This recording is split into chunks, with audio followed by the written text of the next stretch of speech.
Amazing viewers and subscribers, so it's time to review something that could terribly go wrong in a concert studio space station.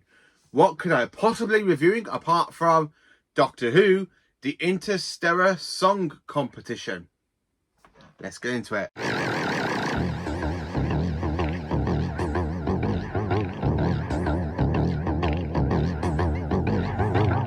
So before you get to sit down and basically watch this review, please notice that this video contains spoilers. Yes, so this is a spoiler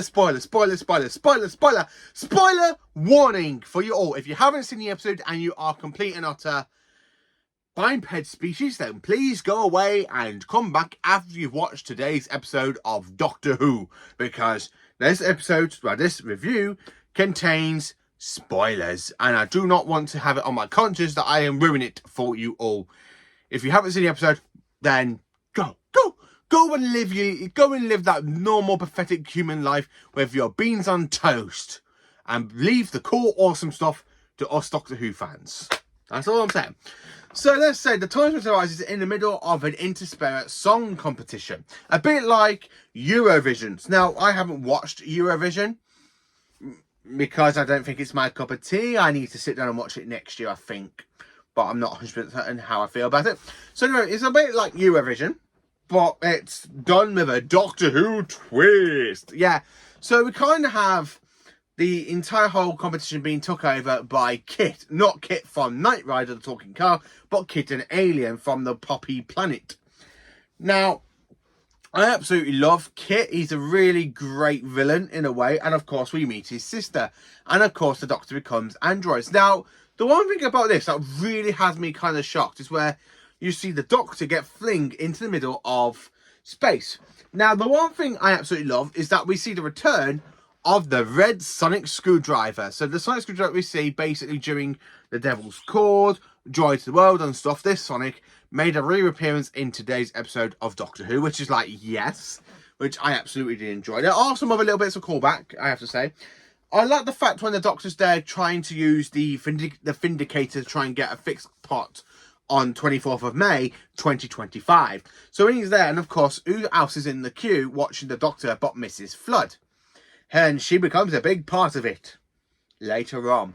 But then, of course, everybody gets flinged into space, but the Doctor did something to try and expand the shield so everybody can still stay alive, but have, like, suspended animation type thing. And, of course, the Doctor's body does kind of get taken over by ice. But while the Doctor's there floating in space, man oh man, Caroline Ford makes a return after nearly 30 years since Spaceship Dimensions in Time, but technically like 40 years, considering that her last appearance in Doctor Who, basically in canon-wise, was of course the Five Doctors over 40 years ago. Well, 42 years ago, I should say.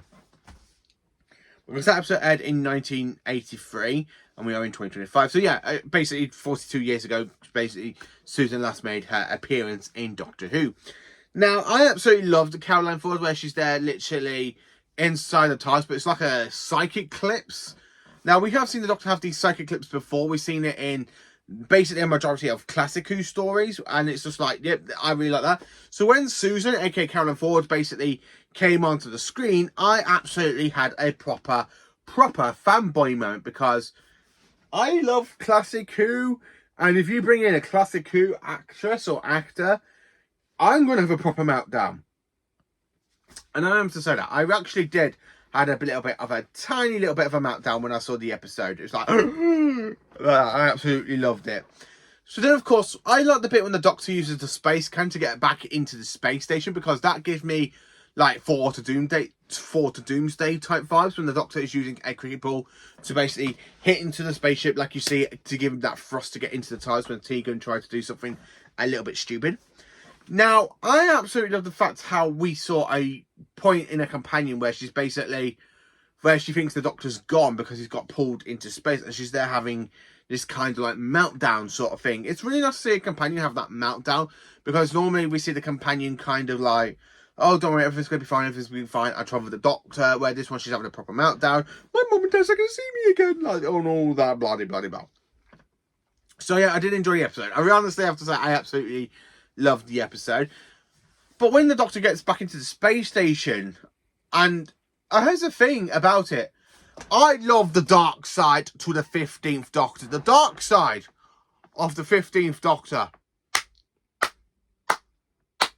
Like, when you see the Doctor and Kit having that conversation through the video link, it really gives me callbacks to, like, Remembrance of the Daleks, when the 7th Doctor is there talking to Davros, where he's there, where at one point you got Davros saying, "In the end, you are really just another Time Lord." Oh, Davros, I am far more than just another Time Lord.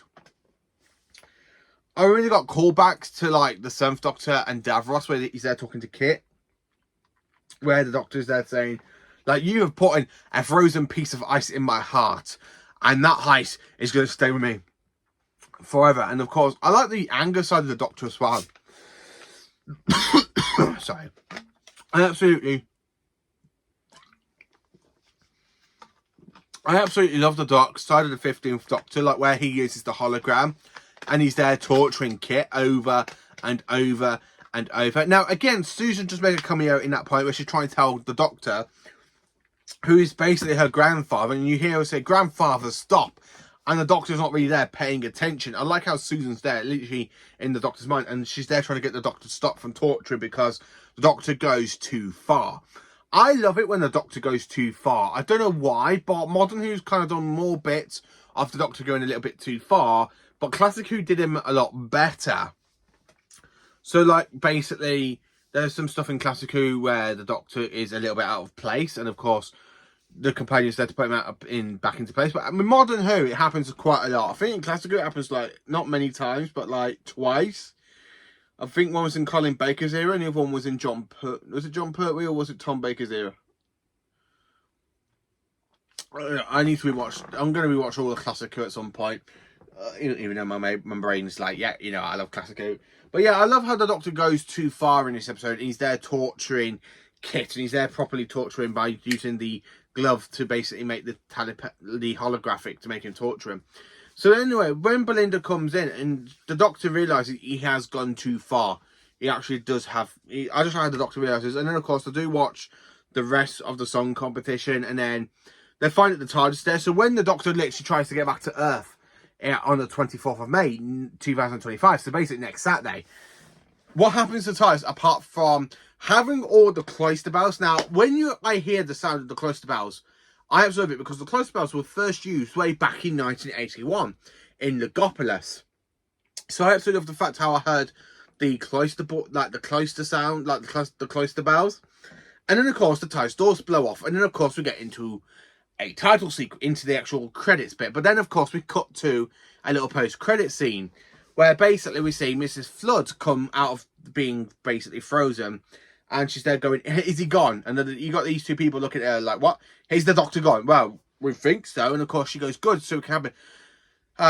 My brain cell has, my brain stem's become a little bit damaged. And of course we do see her regenerate into another incarnation. But during that point in time, I love the bit where we have her about to regenerate. She goes, "Well, let battle commence. Well, let the battle begin." And of course she splits into two by the bi-generation. And of course it is revealed that Mrs. Flood is the Arani. So yeah, so finally, after being last seen in 1993 in Dimension Time, we have the return of the renegade Time Lord known as the Arani.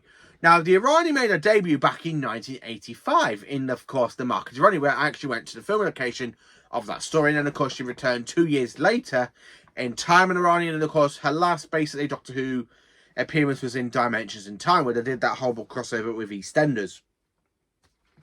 So yeah, we do have the return of the Arani, and I absolutely love the fact how Mrs. Flood, played fantastically by Anita Dawson, and the way she splits, and of course you got the new Arani, and basically saying that Mrs. Flood is a Arani, where basically the new Arani is the Arani, the definite article, you might say, a bit like the 4th Doctor.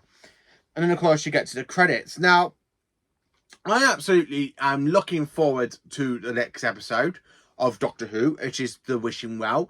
I cannot wait to see what's going to happen after the TARDIS doors basically get blown open. So how do I rate and rank this episode? Well, it is definitely a 10 out of 10. I really enjoyed the episode. It is a fantastic episode. It really is. So it's definitely a 10 out of 10, and it is an A triple plus. So yeah, it's 10 basically pluses to an A, because it is an absolutely classic episode. I really enjoyed it. Definitely one of the best episodes of this season. Which reminds me, I really need to do a big video of ranking every episode by the time we get to the reality war. And basically a week later, just do a big, massive ranking video of every episode. Oh, pardon me. So yeah, I really enjoyed this episode. I honestly have to say. And of course, also, there's a big callback to a Delta Wave. Now, if you all remember, cast your mind back to basically Series 1, when the Ninth Doctor is building a Delta Wave to take out a whole army of Daleks. That is a nice little callback. But yeah, let me know in the comments, what did you enjoy about the episode? Did you love it? Did you hate it? Let me know. Please do like, subscribe and share. And join me for awesome Doctor Who content.